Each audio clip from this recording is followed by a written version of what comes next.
Hi to all. Today I thought I would share with you why I chose air roasting, because it wasn't love at first sight. You see, I was brought up on dark Italian type coffee. You know, that tarry, ashy, bitter, lots of milk and sugar, which was the order of the day.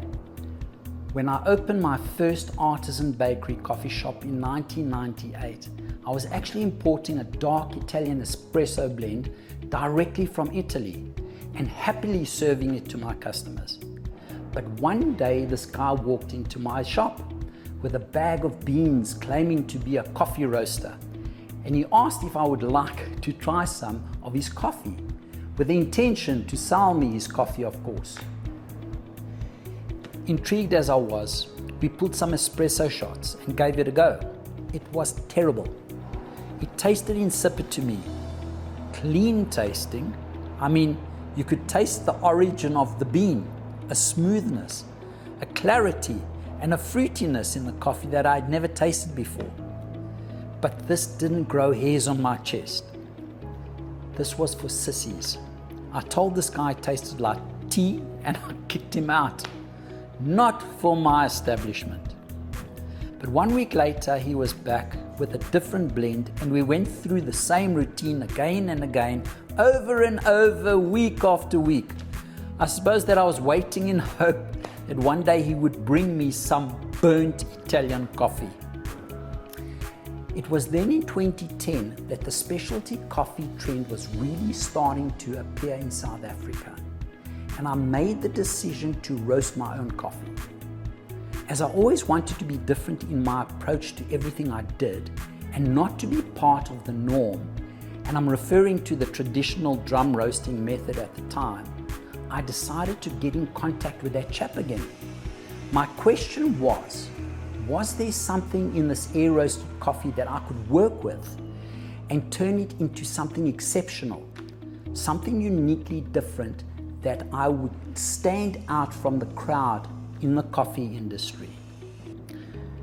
So I made contact with him again and asked if I could come and see him. He agreed, and I met him at his facility, a little hole in the wall on the opposite side of town. Yep, he was struggling because nobody understood what he had at the time. He was roasting on an old fluid bed air roaster, one of two his father, an engineer, had built in his garage, and also the only two air roasters in South Africa at that time. That's how rare air roasting technology was to us. In fact, in the late 1970s, his father actually went over to the USA and met the inventor of fluid bed roasting himself, Michael Sivitz, who kindly gave him blueprints to build his son his roaster.